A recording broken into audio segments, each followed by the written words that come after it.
much, Will, for being here. Thank you for your time. I was very excited to find your information. From my understanding, you are an award-winning author for children's books and founder of Blue Tree Savings. So please tell us more about you and what you do. Perfect. Sure. So I'm from the UK, and I grew up so I started my career as an actuary. So for those who don't know what an actuary is, it's essentially an accountant who loves statistics. And so I used those kind of skills to help some of the world's biggest investors. So this is retirement funds, insurance companies, and some governments. Initially in the UK, then moved to Hong Kong. I left that role to spend more time with my young family, and we moved from Hong Kong to Vietnam. And I felt very fortunate that we had that opportunity to be able to take that time off corporate work and spend time with my family.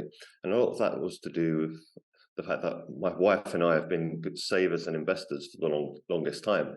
And that came from the fact that our parents were also savers. And so we kind of learned that kind of habit as we were growing up. And we felt we were in a bit of a minority of people who are actually doing that by speaking to people. So even though I worked in the finance industry, a lot of people still weren't saving, investing for themselves. And so I wanted to make sure that my children grew up learning about money. So I started to tell them some stories before bed, which had a money theme. And I started to share them with friends and family, and then put them into a blog. So the Blue Tree Savings that you mentioned, the website. And that started to get some more and more traction. So I got picked up by the Financial Times, some of the blogs, particularly one about how to teach kids about investing in the stock market. And then after a while, I had these different blogs which had these different stories in, and someone said, "Oh, I should put those into a book."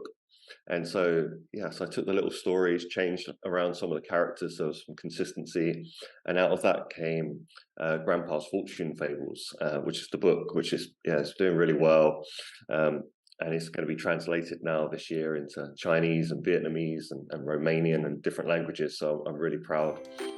At what age should a parent start teaching their child about money?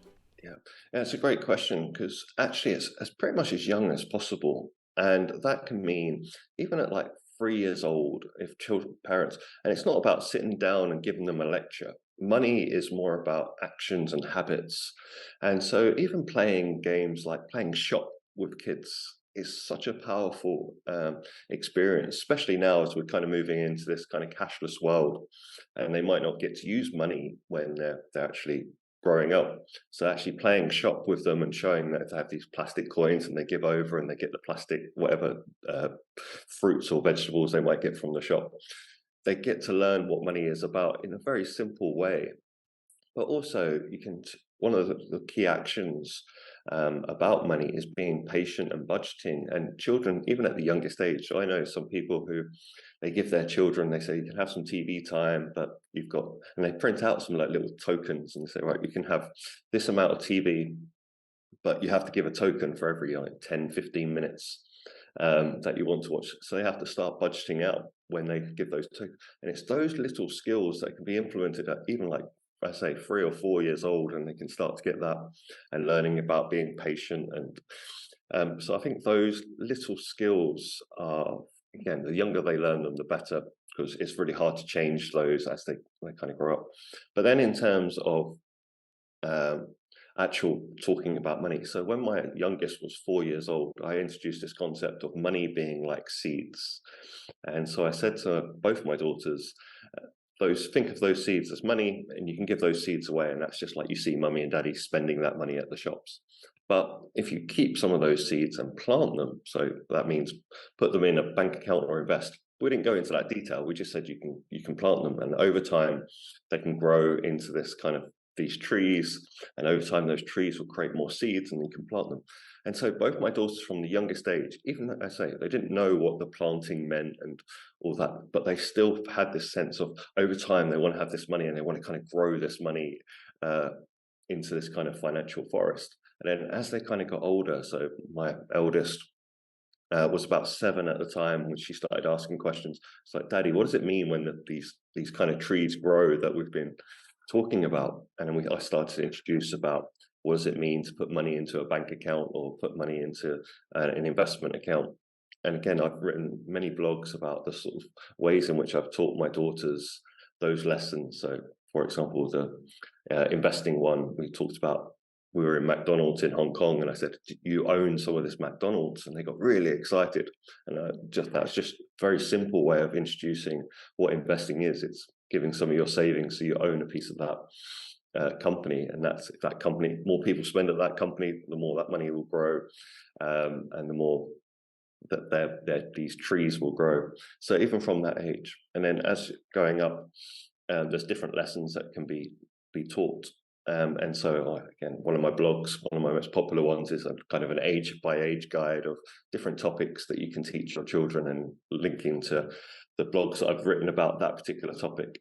But the key piece is as young as possible, keep it fun, keep it easy, do lots of little lessons. Don't sit down there and sort of lecture them for hours on end. It's the sooner the better. Now, where do you see parents struggle the most when teaching their kids about money? Yeah, I think a lot of parents see that money as being quite a scary topic because they were never taught themselves. So to that point of they don't really know where to start.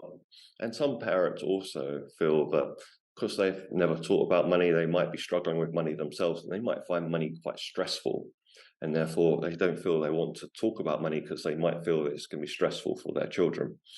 And so, what I really try and encourage all parents to do is try and find just start talking about it. It doesn't matter if you're not an expert. You can just help your children by having these conversations, again, playing shop or just talking about where money is going, but trying to keep it positive.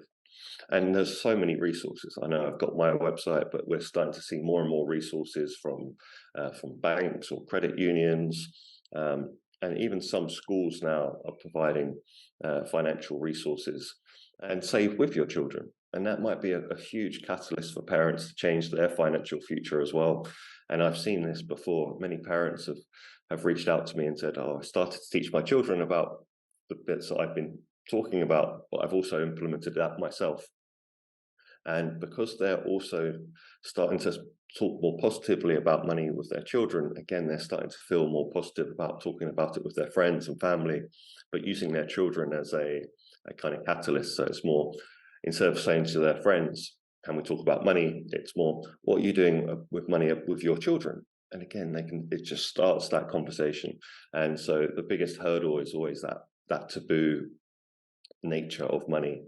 And so I'm hoping that by encouraging parents just to start, it's going to make such a difference. What we don't want is children growing up, becoming 18 and not knowing anything about money. They're just going to end up in the same stresses that most adults are facing today.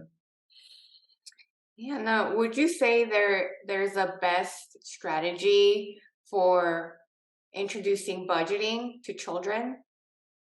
Yeah, so one of kind of briefly mentioned earlier around using tokens for different pieces, but yeah, just trying to get children. So the best thing that can be done is, if you can afford to do so, is to give children some pocket money or allowance, as you may call it. Because what that does is it means every week they can get a little bit of money, and then they can start to think about what they do with that money and make some money decisions. And that's one of the most powerful tool, because if children don't get given regular money and they only get money on special occasions, it becomes very hard to budget because they just want to go and spend that money and they don't get those skills. Whereas if they do get money on a regular basis, then yeah, they can start to save up for a toy that they might like, or a book, or whatever it may be, and they get to see, okay, if I save up 4 weeks, then I can buy that. Whereas if the parents just buy it for them whenever they want something, they don't get that skill. But also they get to learn about mistakes as well. Budgeting is never easy, and we all make mistakes with budgeting. They might save up for 4 weeks and get a toy but never play with it, and that's happened with my daughters. And then they kind of learn from that. So I think budgeting and allowance is such a strong way of them developing the core skills and mistakes. And it doesn't matter how much the allowance is. It's not a case of what's the right amount. It's any kind of amount allows them to start forming those kind of skills.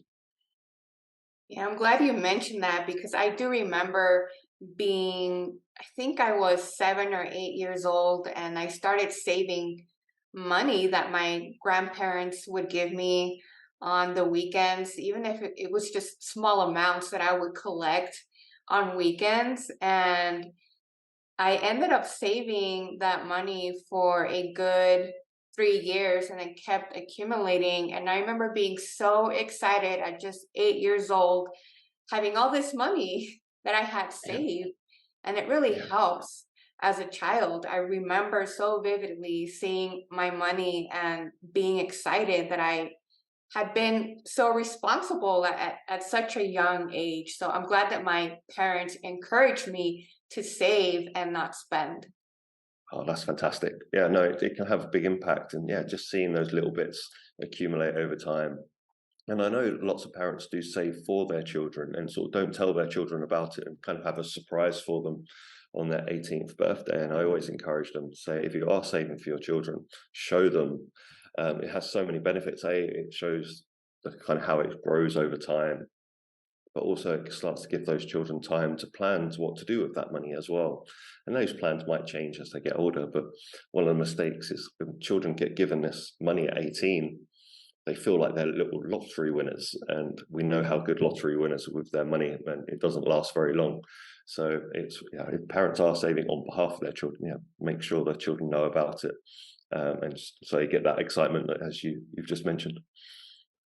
Now, what would you say is the number one piece of advice for parents? Yeah. So my advice for parents is, if you have children, every time your children get some money, where no matter where it's from, get them to save one out of every 10. So if they get $1, get them to save 10 cents. It doesn't matter how small that amount they save is, it's about the habit of savings. If they can learn the habit of saving from a youngest age, they'll carry on into adulthood saving. And there's research that shows that many of our adult money behaviors were formed by the age of 7, which shocked me when I first heard it. But there's research to support that.